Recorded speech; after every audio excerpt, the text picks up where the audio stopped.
Hello, welcome back if you've been here before. So in this channel we talk about true crime, cults and dark stories.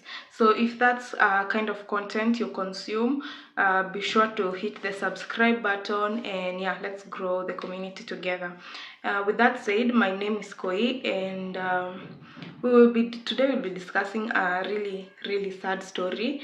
It's very recent. It's actually an active investigation at the moment. So we'll be breaking down what we know and what really happened at Hillside Academy in Endarasha, Nyeri. To start, what was Hillside Academy? What was Hillside Academy before the fire? So Hillside was actually, I would say, a prominent school. If tutatumia kuangalia the number of students the school had, because the school had about 824 students, and that's a huge number for a private school.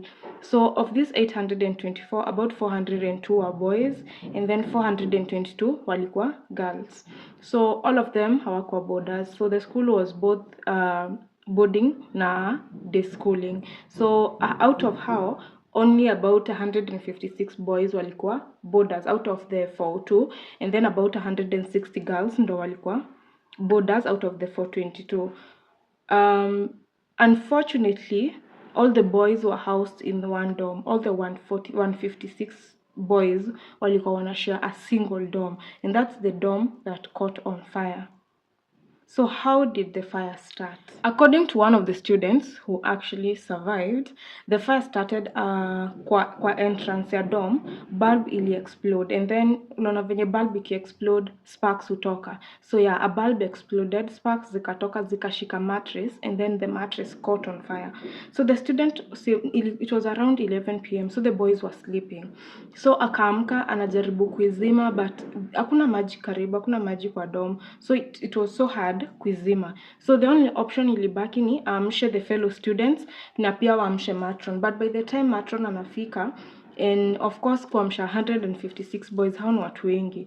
So by the time matron anafika, the fire had already spread so bad yeye hangeweza kuicontain. So at this point the boys are screaming, the school iko in a mess at this point. So neighbors wa shule wamesikia kelele, wamesikia screams, so hakuja kusaidia kuangalia nini inaendelea. And when the neighbors came, wakajaribu pia wao kuzima. They were trying to kumwaga maji, kupiga hiyo moto na vijiti, but the fire was spreading so fast. I mean, the beds zilikuwa wooden, the dorms zilikuwa pia na partitions za cardboards, and you can imagine, na pia kuna mattresses, so you can imagine how fast the fire was spreading. The fire spread so fast, the neighbors could not contain it. So the firefighters from Kiawara actually came, wakajaribu kusaidia, but hata hao iliwalemea, so they called for backup from the Nyeri Fire Brigade, but those ones were so slow kufika, which is really sad. They were so slow, walifika at around 3 a.m. The fire started at 11. The fire brigade was getting there at around 3 a.m. I feel like kama fire brigade wangefika sooner, the number of deaths would have been lower. I don't know what you guys think, but I personally feel like the tragedy would have been so much less. The impact would have been so much less if the fire brigade got there on time. But manze, we know what our country is like. Is there anything that's working at this point? Like, the system is just so messed up at this point. So it's not a surprise, but it's really sad that so many lives were lost that would have probably not been lost. So by morning, the fire brigade determined that kulikuwa na 19 boys burnt beyond recognition, and about 14 others injured. And so the injured ones were obviously rushed to the hospital, and unfortunately 2 more passed on while receiving treatment, bringing the death toll to 21 boys. So as of now, the death toll of the students is at 21 boys. Also, and very unfortunate, 40 boys are still missing. So at this point kuna 40 boys ambao hatujui wako wapi. And it's really sad because I've not seen, while I was researching, I've not seen anything that's being done kutafuta hawa 40 boys. In a functional country, tunafaa kuwa na ndege huko juu zina hover around the school, and then, that local area zikitafuta the boys on air, other people on ground wakitafuta. is there any of that being done? Because I've not seen anything being talked about how the boys are being searched. So I really hope something is being done about the 40 missing boys. Red Cross got there, of course, and they tried to help with with just finding out which of the boys were in the dorm, which ones were injured, which ones had passed on, which ones were missing. And at this point, the parents walikuwa washajua about the case. At this point, the case had already broken out, and parents walikimbia kuchukua watoto wao.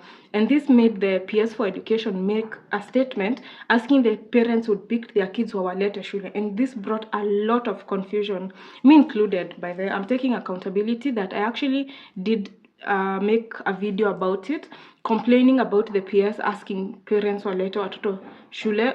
I found it very odd, and it's not just me. A lot of us found it very odd that kids were burnt in school na unawauliza. So they later clarified that what he meant was the parents, the kids, to come back to school, so there could be some sort of so that they could account of how many boys were actually missing, so they'd know this number imechukuliwa na wazazi, this number imeenda iko kwa hall safe, this number is injured they're in the hospital, this number is actually missing.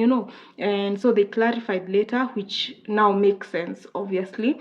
But initially there was that confusion kidogo. So as of now, actually today on Monday, the government had asked parents to the burnt boys to go to Narumoro Hospital for forensic identification, so that they could conduct DNA tests to determine whose body is whose. God, my heart goes out to the families, because I can't imagine the amount of strength they require to go through that.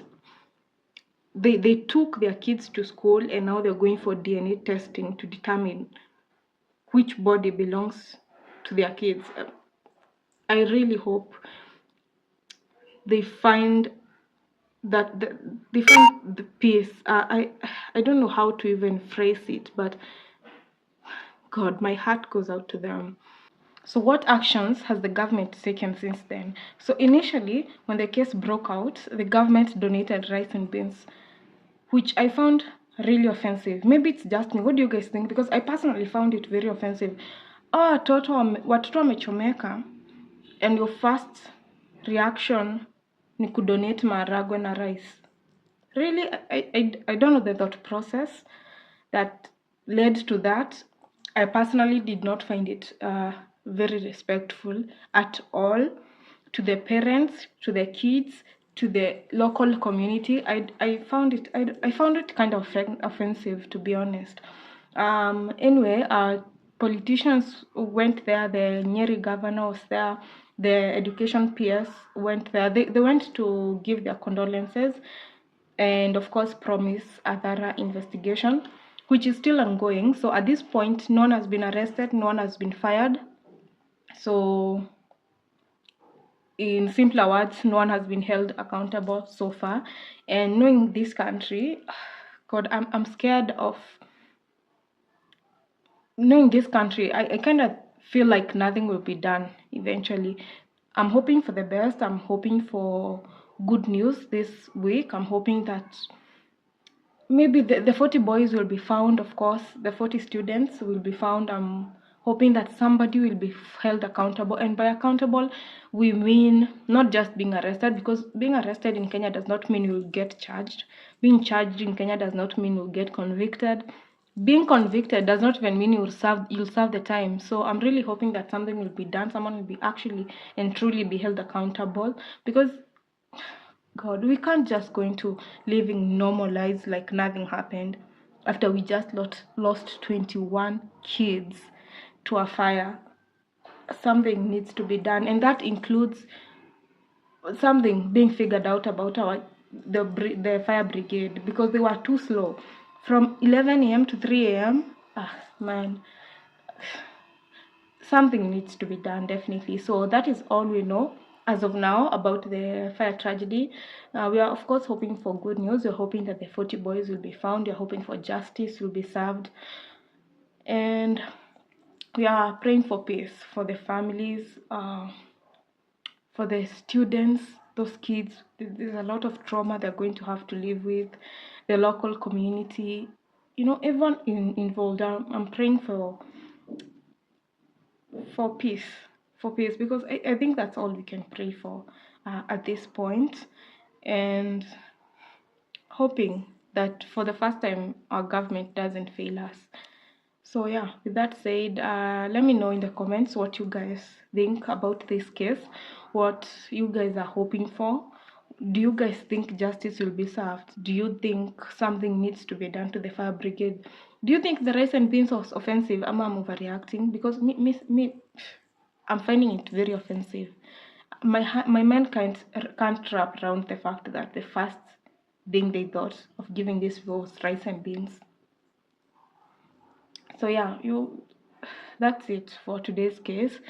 If you want to learn about more cases, solved cases, unsolved cases, past cases, recent cases, cults, dark stories from across Africa, this is the channel for you. So hit the subscribe button, and yeah, see you in the next video. Bye.